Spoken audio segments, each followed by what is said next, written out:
Welcome to another episode of the One Life podcast. We're diving deeper into the weekend sermon. And Pastor Jared, we're not only coming off the conclusion of First Things First, but we just finished our night of worship as well. Give us your feedback on the night of worship. Well, it was also like the conclusion of the 21 days of prayer and fasting. Mm-hmm. So all the things kind of culminated last night into really just an incredible evening. So many text messages. People say, best night of worship yet. Tell the team, amazing. And I would agree. Like, you could just, I honestly, it's hard to even put into words if you weren't in the room to experience it.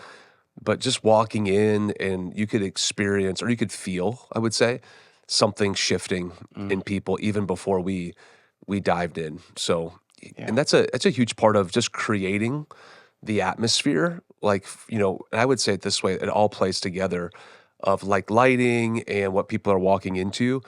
That's a piece of it, not the biggest thing. It's 21 days of prayer and worship that lead people into a moment like that. And yeah, from my experience, you were I was sitting on the front row, so it's really hard for me always to have like the best view. But from people in the back, and I don't know where you and your family was sitting. In the back most of the time, Yeah, I mean, it's just a moment of, and what was your take of last night? Yeah, it's incredible experience, right? And I think that what's cool to see is like not only like both campuses coming together, but just the energy and the environment, right? Because I kind of think of it almost like an all-star worship service where like the people from every service on the weekend, like the worshipers with their hands up, they're most excited to be there. They all come together for this one moment. And just the energy in the room, like from the stage to the people, like you can just feel it. Yeah. And I think like there's a moment last night where I'm thinking like, man, this is the closest like service to what heaven is going to be like, right? The amount of energy and excitement to like worship the King right now is it goes back level. Even to like the Revelation series. This is what I was thinking last night of like what's happening right now in the throne room of the 12 elders and the 12 apostles and the 144. And I know a lot of people have different opinions on that. I should go back into Revelation. But it's all happening right now in heaven. Yeah. And we get a glimpse into that. And it's this convergent moments, right? When heaven touches earth and earth touches heaven. And it's a humbling moment because we get to be invited into that. And I would just say like, it's like last night or what, you know, whatever you're listening to this podcast, like what we experience on Sunday night is like just scratching of what heaven's going to be like. Yeah. And that's so encouraging. Like I get really exhausted after moments like of that, just like being in God's presence. And then obviously as a pastor praying for people, like there's a spiritual war going on, but just imagine like the best of the best going on forever and ever and ever. Like you're never going to get bored of that, never get tired. It's only going to get better and richer and deeper. It's pretty humbling.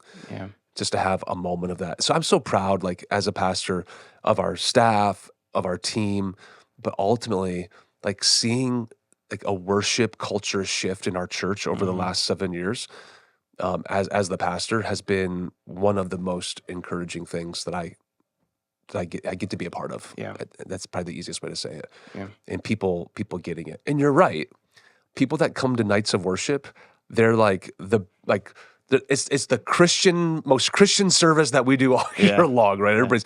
They're ready to roll. And, you know, I could just get up and say, who's excited to be in church? And they would cheer for like 5 minutes, right? It's just one of those. It's funny to see people that sit, like they have their service and their spot up front. And then when multiple services, like, no, this is my seat. No, this is my seat. No, I sit here. Like, what are you talking about? That? Like, That's funny. It's funny. That's really, really great. Because you're right, because some people were like, oh, front row tonight. Yeah, because somebody was sitting in my spot. Yeah. Oh, got it. Your spot. That's funny. No, it was incredible weekend. And talk about that, man. Like, just I was able to watch your message, bits and pieces of it coming back into town because the Wi-Fi wasn't great.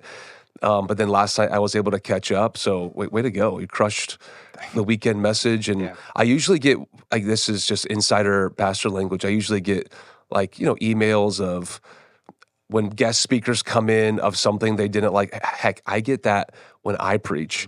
I haven't gotten a bad email yet. So we're a day and a half in. I don't know, maybe it's a really good thing. So yeah, way to go. Really, really great message. Really proud of you. And it's a lot of fun. Yeah. So tell us like your experience. This is insider language. So we get to kind of have this conversation of like, I think this is your first time preaching since we've had Saturday night, like into the camera. Yeah. So walk us through. It was different for so sure. I'm trying to coach you on some of those things of just trying to get, hey, look into that camera as much as you can. So walk us through. Yeah, I was saying like it's funny like watching it back. The moments that I think are, hey, I was locked into the camera for this. Like this was a minute-long teaching segment right into the camera, and then I watch it back. It was like 12 seconds. Like, oh shoot, that was not it's what never I the thought. case. Yeah, yeah. But I think it's interesting. Like, and I was telling you like off air too. But I think I realized some of my own insecurities on how I rely on like feedback of, is this landing? Is this not landing? Like, was that funny? Was that not funny? To where when you're locked into the camera, it's like there's none of that, right? So it's like you are really relying on the Holy Spirit in this moment of like, okay, in the preparation, that's right. God, you prepared this for this moment. I'm gonna trust that's the case and not try to force it if it didn't hit for me, right? So I think some of that was interesting. One of my coaches, so he's a local pastor, Chad Moore, Sun Valley, and he is the best I've ever seen that preaches into a camera, even in the live room. Like he's just locked in 100%. Yeah. And he that's the one piece of advice he's always giving. And COVID like forced me to get better at this. And it's forced me not to even like think of people in the room because there was nobody in the room for 6 months. But it's, you just believe like God, like you're going. And so he even like told me, which is just really good advice, like laugh at your own jokes. Like if you think it's funny, like as much time as you think that you would laugh at that in preparation, allow that to kind of be the window. And then, so here's the give and take. What I think is funny and what my wife thinks is funny are two different things. Yeah, same way. Yeah. Right? So it's that moment of like, so I try to find like the happy medium. Like this joke is going to land. It's going to be so funny. And then I realized my wife's whispering in my ear, "You're not as funny as you think you are." Yeah. So I usually go like, I think it's like a 3-second laugh. Yeah. It was like a minute or a minute. I wish like a second and a half laugh. Right. Yeah. Like, so it's just this. That's the coaching that I've got about how to preach. Like, and honestly, to multiple campuses, not just in the room, but more people. Here's what's amazing: more people will watch your message online and on a screen this weekend than are actually in the room. So that's the biggest question that I get from people of like, you look more into the camera. Yeah, because 75% of our whole weekend attendance online in the room are actually watching through a screen. And like, oh yeah, I never thought of that. So again, it's for your first time, like having to like consciously work that through. I thought you did a fantastic job. So way to go. Thanks. Great message. Appreciate it. Influence, finishing the series, first things first. I love the idea of how we're going to end with stewarding our influence well. 4 points. I'll go through them real quick, and you can talk about the one that you want to maybe expound upon. Okay. But we need to be aware of who, and that's the circle diagram, like of who we are. But the question is, we need to be. We talked about that in point number 2 or 3. So the first one is being aware of who and what influences us. Yeah. So you talked about the circle diagram, which I thought was your strongest point in the message, going back to who you are. That was point number 3, like talking about the rejecting of the fear. Yeah. I watched that last night and I thought, man, that was a dynamite moment. Yeah. Of you cannot do this unless you are secure in who you are in Jesus, and that comes from your identity. Okay, we go back to number 1. So we need to be aware of who and what we allow to influence us. I thought the illustration of like how what you let your kids eat, and now the screen time, and the older that they get. Yeah. So expound upon that. That was really yeah. great So point. I think ultimately, right, like we're at different phases of our life. I think a lot of times we're aware as parents of what's influencing because we feel responsible for the next generation. But I think in reality, like for ourselves, it becomes more difficult, right? And I think it's pride. Like we think, oh, I can play with this. It's not that big of a deal. Or we can watch that show. We're adults, right? Or we can listen to this. We're adults and we have it figured out. But I think for some reason in our brains, we're like a lot more aware of like what Hudson at 5 years old is soaking in. But we think, well, we have it figured out. I'm 30. Like this isn't a big deal. Like I'm fine. And then we're being manipulated by the enemy without even realizing it in that moment, thinking that we have it figured out.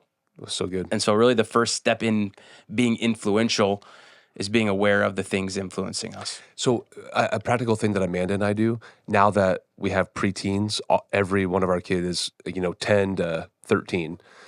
So this wasn't always the case. So if you have younger kids, this probably won't apply to you. But if our 13-year-old daughter, if we have to like turn off the show, for our 13-year-old, we just kind of subconsciously like, we probably shouldn't be watching this ourselves. And that wasn't the case when they were 5, right? But now, we're like, if it's not okay for her, why would it ever be okay Yeah, that's fair. for us, right? So there's that line in the sand that we kind of have drawn, which I thought was a helpful point for you. The other day, Juliet, like, she was in a rush to get ready to go to work as we were like transitioning. Like, I'm taking over the kids now, but the other 2 younger ones were napping. So I came home and Hudson's downstairs watching Frasier. The guy from Seattle, the therapist. Yeah, that's not a great show for a 5-year-old to watch. Are you allowed to? What is happening right now? So I go upstairs. I'm like, hey, are you letting him watch Frasier downstairs? She's like, no. I'm like, okay, well, something's off here. Let's change this. But I mean, he's like locked into the show. Like, it doesn't take him long. No. So one of our favorite shows is, well, Amanda would 100% push back on this, but it's The Office. Yeah, Michael Scott, and now that I have a 13-year-old, and I'll just like turn it on for background noise. I'm like, oh crap, there's so much that she's not prepared for. Yeah, or I don't want to answer these types of questions. So like turn it off and like. Right. So it's that moment of like, what have I allowed? Subconsciously, or just thinking, I'm mature enough to handle it, to allow to actually influence me, more than I would like to share on the podcast. To be completely honest with you, that's fair. That's a great point. Yeah. Second thing, we must accept the responsibility that we are to influence others. The Chris Hodges quote was really, really powerful. The best way to change the world is to change your world. Talk about that. Yeah. So this is when I talked about just taking ownership. Right? Like, we have to take ownership and realize, I think a lot of people, and I've family members that are like this, friends that are like this, like their personality, they think is not an influential personality. Yep. And I'm introverted, I'm quiet. Like, God didn't give me those types of gifts. And I think because we say like leadership is influence and leadership is a spiritual gift, then sometimes we get caught up in like, well, that's not my job. That's somebody else's job. Yep. Where in reality, like, we're all called to have an effect, all called to make a difference. So like, we have to accept it. You have to own it and realize, okay, this is my job. My job isn't to change the world. My job is to change my world. And I thought your application points at the end of the message was really, really great. Like, you broke it down. So like, maybe today your influence, which I love that moment of, I thought it's actually one of your stronger moments. I thought the whole message was great. So that sounds like I'm nitpicking, but I'm not. I thought one of your great moment was, like, maybe today your influence is seeing the server that's having a really rough day. And like, God's calling you in that moment to like go like change their world. So I've been kind of, and you've seen me do this a little bit.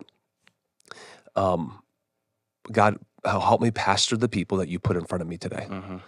Not just the big stage, all the crowds in the weekend, but like who. And so I've been praying that prayer since the beginning of the year. Last Thursday, I think you can attest to this. You saw it happen. Yep. I'm walking back to, I don't know where I was like coming from or something was going on. Yeah. I'm walking back to my office and some guy goes, Pastor Jared. I'd never met this guy before in my life. He's like, I need a ride. I'm late for work. And he has a Vito's shirt on. Shout out to Vito's Italian food here in Mesa. He's like, I just moved here from, like, hey, I don't even know how he knows my name, but I just moved here from Miami. My ride couldn't bring me. I'm 30 minutes late. I just got this job. I need a ride. Can somebody take me? And I'm in this struggle in my heart. I'm like, I don't know anyone that would take you, but the Lord whispers like, it's your turn. Yeah. And so I'm like, hey, I'm actually about to leave. I'm like, but hang tight. And I'm not projecting this on anybody, right? Because if you don't feel safe doing that, but in that moment, I just, as clear as day, heard the Holy Spirit like, it's your turn. Yeah. And so got him in the car and chats my ear off just about like his journey here. He's thinking he's a Christian guy, praising God for this job, $17 an hour as a dishwasher, changing his life. And I said, there's a lady that comes to our church, single mom. She's working at Vito's. Give her a shout out. And so last night after night of worship, Chelsea comes up to me and she's like, Pastor Jared, did you give my friend a ride? He was chatting all about you at Vito's to everybody. This pastor at One Life Church is amazing. Wow. And it was that humbling moment. Like I didn't even think about it since I dropped the dude off at Vito's. Yeah. But it's that moment of like, man, I'm not called in that moment to go stand on a stage with a microphone. I'm called to like, I can help this brother out right now. And you never know what God will do in that moment. Yeah. So that spoke a lot to me even last night I was watching your message of like, he's absolutely right. Like I need not just to pray that prayer for 21 days, But God, who are you putting in my path right now Mm-hmm. that I can pastor well? And I didn't have time to go into it, but I think we have to be okay to not see the results sometimes. 100%. And I think part of our reasoning selfishly for wanting to help, we feel like, oh yeah, God gave me this opportunity to help, and now I'm gonna meet that guy, and next week I'm gonna baptize him, and like you feel like you have this big vision, but are you okay in the moment of like, well, that person, I never saw him again, Yeah. and maybe I will never ever see him again, but when I get to heaven, I'll see that, okay, this one loving moment led him to go to this church and make this decision, and now he did this and he raised his family. Like, you don't know what type of impact you have, and you have to be okay with just not knowing the results. So I always joke with like my business friends. I'm like, they can look at a spreadsheet every single day and see how successful their business is. And to a certain extent in a church, the business side, I can too. I'm not talking about that, the spiritual side of there's so many, like you're dropping seeds and you might not see that result. So go back to like the whole series. It's the graph, right? It's the valley of despair. Is this worth it? I'm not seeing the results. And so many people give up Yeah. right before the breakthrough. And that's a really good tie into the whole deal of you go back to the week before, like whatever God tells you to do, be obedient and then trust him with the results. Mm-hmm. And sometimes you'll see it right away, other times you won't. Yeah. Here's a really minor thing, but it's a big thing for me. So Pastor Erica on our staff, she was sitting 2 rows behind us last night at the worship night. Mm. And I'm on the front row, right? And my family's all there, but I'm locked into what's happening. So I have, multiple times to walk on the stage. And this morning, she's like, "Hey, I just want you to see this, but this was the most precious moment." And she has like, the emoji teary eyes. And it's of Grace and Gabby both like hands up during worship. Mm. And I said, "Oh man, thank you for sharing that. I didn't even get a chance to see it." She said, "No, I figured you were so locked in." And I sent it to Amanda, and I'm like, sometimes when we don't think we're doing it right, you have moments like this. Mm. And I would say that's the long play, right? That's like as any parent would attest to this. You're going through the valley of despair. Like, is it worth it? Are they getting it? Is it, I mean, is this, did they even, I had, like last week, I had to give my 9-year-old, I haven't spanked her in a long time, but she, we have 2 rules. You don't lie Mm. and you don't disrespect your mom. Like those are the 2 big things. And she broke one of those rules. And those are the 2 rules where you'll get a spanking from me. And so I'm like, man, what? I'm 9 years old. Like I thought we were beyond this, right? It's those moments of don't give up, keep on doing, Yeah. keep on sowing the right seed over and over again. And then you have moments like that where you're like, oh my gosh, totally worth it. Mm. As a mom and a dad, like, and as I'm talking to pastors now, like we're so concerned about pastoring and saving Mm. like our community, but oftentimes we miss out on discipling our number one mission, and that's our family. And I told that to Amanda, like I refuse to sacrifice my kids on the altar of One Life Church. I hope that's yours, all of our staff. Like Yeah. I refuse. Now it's my job. Like they Mhm. know, Dad, Saturday night you're preaching. Yeah. It's what I get paid to do. And and they understand the mission though. They're brought into that, but they also understand that Dad has a pretty cool job where Mm. he gets to like be with me at every game, Mm. right? He's never going to not be there, Yeah. and he gets to show up. So long game, long game, long game influence right where you are. Yeah. Really, really powerful point. We must reject the spirit of fear. That was a money moment for the message. Walk through that. Just don't be afraid, right? Like step into the calling. And I think a lot of times it's not a feeling, right? Like if you're living out of the spirit of fear, you're paralyzing the purpose that God has for you. And and sometimes I said, I think all the services, but like sometimes that's an everyday prayer for some people. Yeah. Those people that are like, it's maybe not their gifting, they are introverted, or they don't want to go have a conversation with somebody. Like okay, God, you're calling me to something uncomfortable. Make me able to do this in this So time. what the fear though, you think it's rooted mostly in my experience, and it's your message, so you answer the question. Like, is it insecurity? Is it rejection? Where do you think a lot of that spiritual steps, where do you think it lies? Yeah, I think it's both of those. I think, and then you listen to the lies of the enemy and what the culture tells you that are feeding you, like you're not good enough, or you fall into the comparison trap, right? I think it's all those things combined. We have a lot of insecure. That's why I tied in the who are you circle, right? Like this is the most important thing. And then the how and the what will take care of themselves. Yeah. But if we know who we are and we know what our calling is, like that, we have that to go on. And the more we're listening to God's voice versus all the other voices, right? And I think this goes back. I did a sermon on fear one time, and as a youth pastor, like identity crisis is the number one issue, right? Students are constantly asking the question of who am I? Yep. And the problem is that like older people are upset with all the like, well, mental health is taking over. Like what actually is mental health? But the problem is like if you grew up 40, 50 years ago, you had your parents and maybe a teacher or a coach. Those were the 3 or 4 people telling you like who you are as a person. Mm-hmm. Today, you scroll through social media and you're hearing millions of voices trying to tell you who you are. Yep. And so listening to a clearly defined voice becomes a lot more difficult for this next generation, which is why insecurities are crazy, anxiety is crazy, depression is crazy. They can't figure out the question of who am I? And as they're growing up, they're unable to answer that, and they're fearful of what their calling is because they don't know first who they are. That's great. Yeah. That's really great. And the last point was just being sensitive to the Holy Spirit, which I love when we tie the Holy Spirit into anything. Like I literally could end every message on, okay, what's the Holy Spirit saying to you? Right. And they did a really good job tying that in. It was funny. So I come home yesterday afternoon, and right before I have to leave for the night of worship, Gianna, our 13-year-old, she was sitting in, I think it was a 10:30 service, and she said, "Dad, are you mad at Pastor DJ?" And my first response was, "Oh crap! What did he do?" And she goes, "No, like he made fun of Tom Brady in the University of Michigan." And my first response was, "Oh, he's fired." My first Did response. not make fun of them.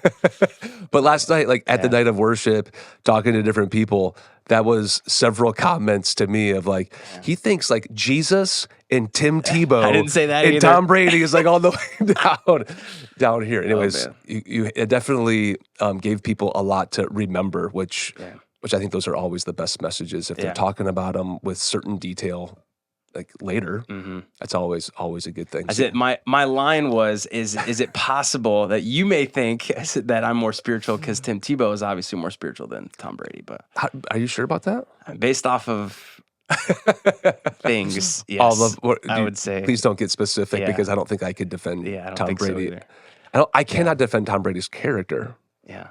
Football ability in the NFL specifically, yes. For sure. Yeah. Tim Tebow had a much better college career. Okay, so this is and career for eternity. Can we? we have to keep on praying for Tom. That's true. Hey, nobody thought 3 years ago that Joe Rogan would be having the type of spiritual conversations that he's having. It's true. Shout out to Joe Rogan. You can follow us, Joe Rogan. Give us a shout out on your podcast. I think we're ranked right under his podcast. That's what I saw last time too. Like we're number 3 in the world. Where was I going to say? I don't know. I forget. But great job this weekend. Thanks. Well done. It was an awesome message. Yeah. So this is the last podcast before the Super Bowl. Yeah.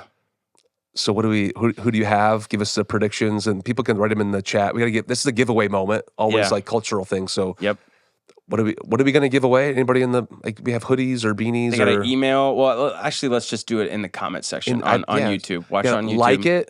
Yeah. And then comment. Comment what you can do. Score prediction. Tell us who's going to win. I got the Chiefs three-peating. I like 27-21 Chiefs. Okay. There's no way I can pick the Eagles. It's a rough week for Dallas sports fans. There's no way the Eagles are going to win the Super Bowl. Yeah, we haven't even gotten to Luka and the Lakers. And sorry. It's a disaster. So my son, we named our dog. He got to pick. He named him after Luka Doncic. And he's like, "Dad, does that mean I have to be a Lakers fan now?" I'm like, "Absolutely not." No way. Eagles. Okay. I'll go 34-27.